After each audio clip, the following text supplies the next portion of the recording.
Okay, let's unpack this. We're diving deep into a really fascinating piece of Japanese history today. The Peace for Vietnam, Citizens Federation, better known as Beheiren. That's right.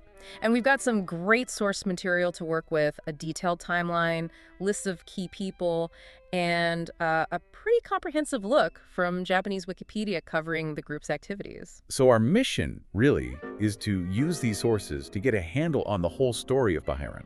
You know, how it started, what it became, why it eventually dissolved. Exactly. And we want to zero in on what made it stand out as a citizens movement and, frankly, pull out some of the, well, surprising stuff that's in these documents. Think of this as your guide, your way into understanding this really significant, but yeah, pretty complex anti-war movement in Japan. We're talking mid-60s to early 70s. Right, all playing out against the backdrop of the Vietnam War. And it's clear from the get-go, this wasn't just one single thing. Oh, definitely not. The sources paint a picture of a real mix. Different groups, different people, doing everything from, big public marches to some pretty shadowy stuff. So where do we start? Well, the sources actually trace the origins back even before Beheiren itself, to something called the Association of the Voiceless. That popped up in June 1960, right in the middle of those big protests against the Onpo Treaty revision. And it sounds like it started super small, really grassroots. Yeah, the material points to people like Tomi Kobayashi and Mitsuo Fuwa. He was linked to the study group for the science of thought, and they did something simple but symbolic. No, what is that? Just protesting with a banner. It read, "Association of the Voiceless who can enter anyone." Kind of an open invitation right there. Interesting. And that small spark grew. It did. It eventually connected with others like Shunsuke Tsurumi and Michitoshi Takabatake, and that led to the formal setup of this Association of the Voiceless. And they literally set up shop in Takabatake's home, according to this. Really paints a picture, doesn't it? Absolutely. A small, dedicated group feeling, the need to speak out. But the global situation was about to change everything. Right. Fast forward to February 1965. This is when the U.S. and South Vietnamese forces begin the sustained bombing of North Vietnam.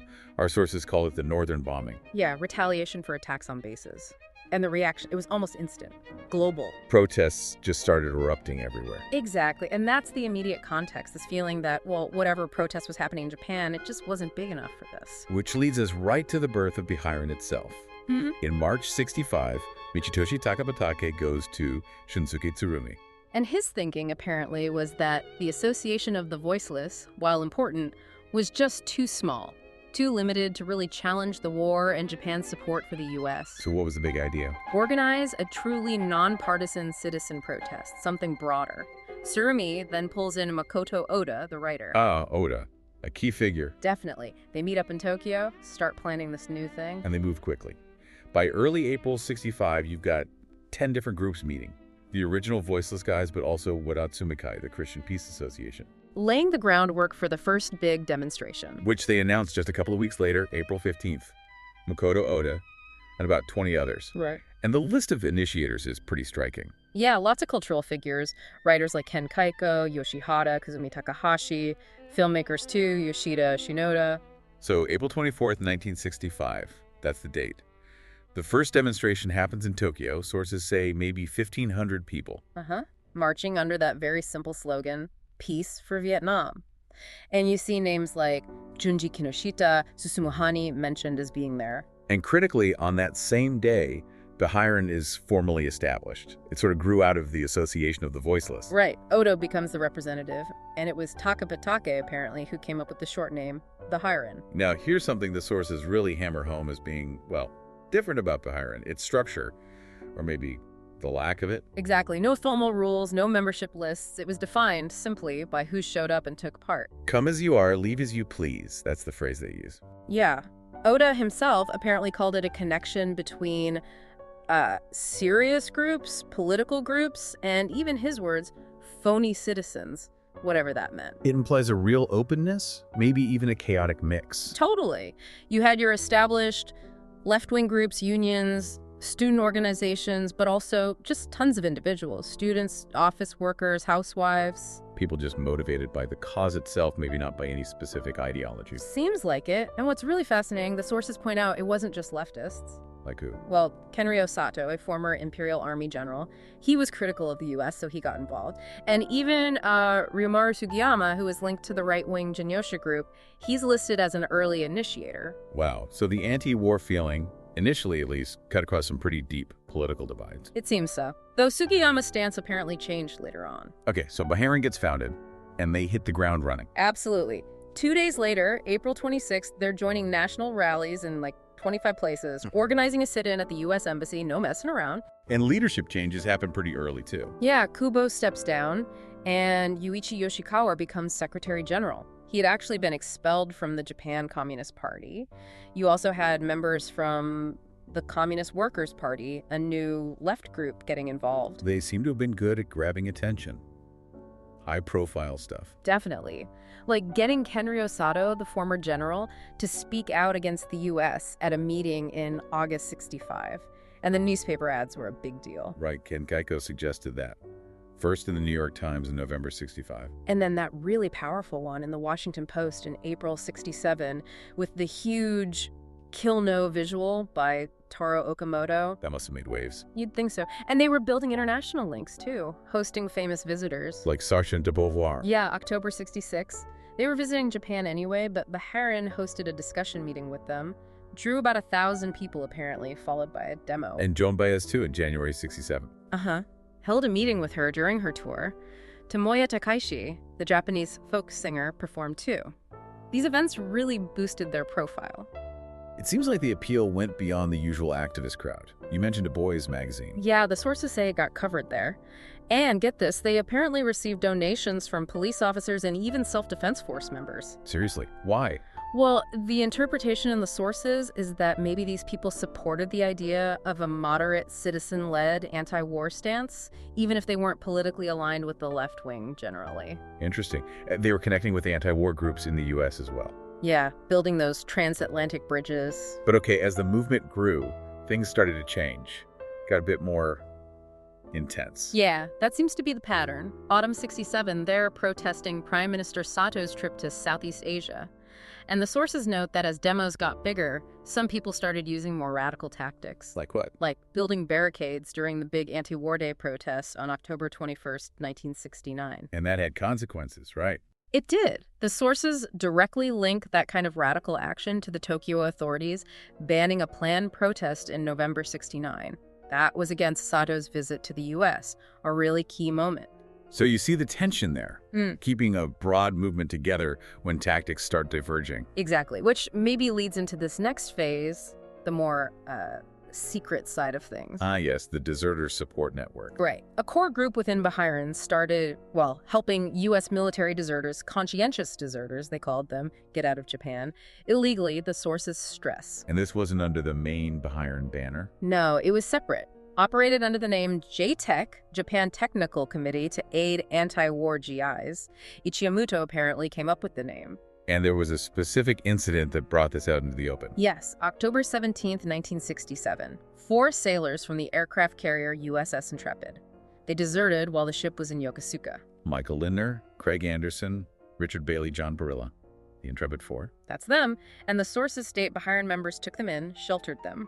And instead of keeping it quiet, they went public, big press conference November 13th. Oda, Tsurumi, Yoshikawa were there, announced the desertions, even showed a film they'd made interviewing the guys. Bold move. And the U.S. Navy confirmed it the same day. Then comes the escape. The sources describe Beheiren facilitating an illegal route, getting them onto a Soviet ship in Yokohama. To Vladivostok, then Moscow, then Sweden. That's the route described. And this whole affair led to another group being formed, the Association of the Intrepid Four. Who was running these JTEC operations day to day? Sources name Yukio Kurihara as the commander, with younger members like Yoshinobu Yoshioka, Fuminori Yamaguchi, and Naifumi Hiko actually doing the hands-on work. But this kind of clandestine activity is risky. Hugely. And sure enough, in 1968, according to the sources, an American intelligence agent, Rush Johnson, managed to infiltrate Beheiren, posed as a deserter. And that led to problems. Big problems. November 5th, 68, a deserter named Gerald Myers, who was with Johnson, gets arrested in Kushiro by Japanese police, handed straight over to the U.S. Navy. Ouch. Any fallout from that? Yeah, arrests followed. Fuminori Yamaguchi, who drove Myers, got arrested in February 69. He's later released, but the arrest was apparently based on Myers saying Yamaguchi had a gun, which the sources say was just a model gun. A pretext arrest, maybe? That's the implication. They call it a separate charge arrest. Takahashi's home was searched too, because Myers had hidden there briefly. So did this infiltration change how J-Tech operated? It seems so. Under Takahashi's leadership, they apparently shifted strategy, moved away from trying to get guys out of the country. To doing what instead? Focusing more on hiding them within Japan, producing propaganda like pamphlets aimed at GIs, and supporting the anti-war movements that were springing up around U.S. bases inside Japan. It's interesting what the sources say about the legality. Helping a deserter itself wasn't technically a crime under Japanese law because of the status of forces agreement, SOFA. Right, which is why you get these separate charge arrests for things like the model gun. But the sources are clear. The participants felt they were doing illegal things, especially arranging secret departures. And other actions during the escapes were definitely illegal under Japanese law. And despite all the effort, how successful was this escape operation overall? The sources conclude, well, not very. Only a small number actually made it abroad secretly. Many ended up returning to the U.S. military eventually. Okay, so by the early 70s, Beheiren's focus starts to broaden out again. Beyond just Vietnam. Yeah, it seems like it. From 1971, they start protesting Japanese companies more directly. Like the anti-war one shareholder movement. Targeting Mitsubishi Heavy Industries, seen as a symbol of the defense industry. Around 250 protesters tried to get into a shareholder meeting. And they were met with resistance. Big time. Sources mention about 500 Sokaya corporate muscle, basically, and right-wingers that Mitsubishi apparently mobilized. Wow. And they protested other companies too. Yeah, firms expanding into South Vietnam, like Sony. The slogan was something like, "Do not allow Japan's reinvasion." And by 73, it's even broader. Pollution, development. Exactly. Getting involved in anti-pollution protests, like against Kyushu Electric Power. And the Sanrizuka struggle to fight against Narita Airport construction. So it's really morphing into a wider, sort of left-leaning citizens movement by this point. That's the picture the sources paint. And they also note that some former members later joined more explicitly radical groups, like the East Asia Anti-Japan Armed Front. Okay, now we need to address something. Well, quite sensitive that the sources bring up, especially based on documents that emerged after the Soviet Union collapsed. Right, the Soviet connection. What do the sources say exactly? They indicate that Yuichi Yoshikawa approached people identified as KGB representatives back in early 1968. To ask for what? Financial help, specifically for the deserter support work for J-Tech. And this went high up. Apparently so. The sources mention a report from the KGB chairman himself, Yuri Andropov, to the Soviet Communist Party leadership. And Andropov recommending support for Beheiren, material assistance, the works, the stated goals, expand anti-war propaganda, and, crucially, facilitate the illegal transport of U.S. deserters out of Japan, though not directly to the USSR at that point. So did this support actually happen? The sources state that yes, KGB agents working under embassy cover did help Beheiren leaders Oda, Takahashi, J-Tech members get a small number of deserters out to neutral countries, like Sweden. And Yoshikawa's perspective on this? Well, according to a journalist who interviewed him later, Yoshikawa reportedly admitted meeting Soviet embassy people, understood they were likely KGB. And he was okay with that? His reported stance was basically he'd accept help from anyone KGB or spy were his alleged words if it got deserters out of Japan. But this cooperation didn't last indefinitely. No. The sources suggest the Rush-Johnson infiltration might have disrupted the Soviet route, but they also say the cooperation kind of fizzled out because the KGB got pickier.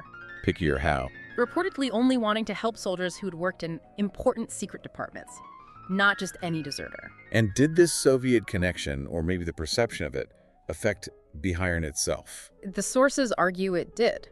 They note that many conservatives, non-leftists, even some early key figures like Ken Kaiko, drifted away around the time the movement's ideology seemed to be hardening. After 67, in Kaiko's case. Right. And some sources, including a view attributed to Shintaro Ishihara, explicitly suggest that this Soviet funding or support played a role in that shift, in deepening that ideological color. It adds another layer of complexity, for sure. So how did it all finally end? What led to the dissolution?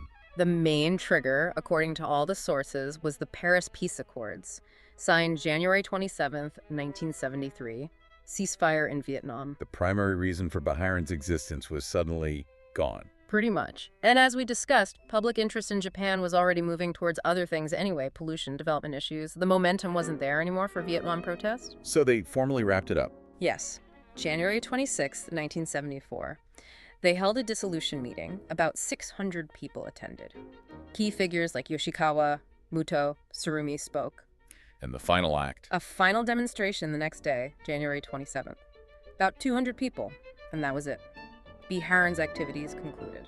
So the sources mentioned that wasn't quite the end of the story for the individuals involved. No, apparently disagreements continued among former core members afterwards, particularly over things like the Cultural Revolution in China or the Pol Pot regime in Cambodia. Different perspectives emerged. So if we pull back and look at the whole arc based on these sources, Yeah.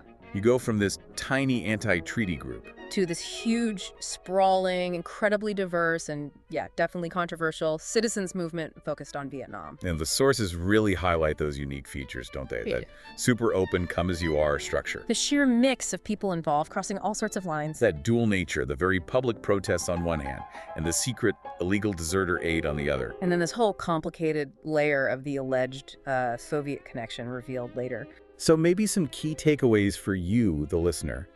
You see the power, potentially, of citizens organizing outside traditional structures. But also the real challenges. Keeping unity, keeping focus in something so loose. And the controversies that can flare up when movements operate on the edges or interact with, well, foreign powers. It's a fascinating snapshot of a particular time and a movement that's hard to neatly categorize. Definitely. Which brings us, I suppose, to a final thought for you to consider based on all this. Yeah, maybe something to mull over. What actually defines the boundaries of a citizens' movement? And how do the methods use things like, helping people leave illegally or accepting support from a foreign state, as these sources describe? How do those actions challenge or shape or maybe redefine what that movement is and what its legacy becomes?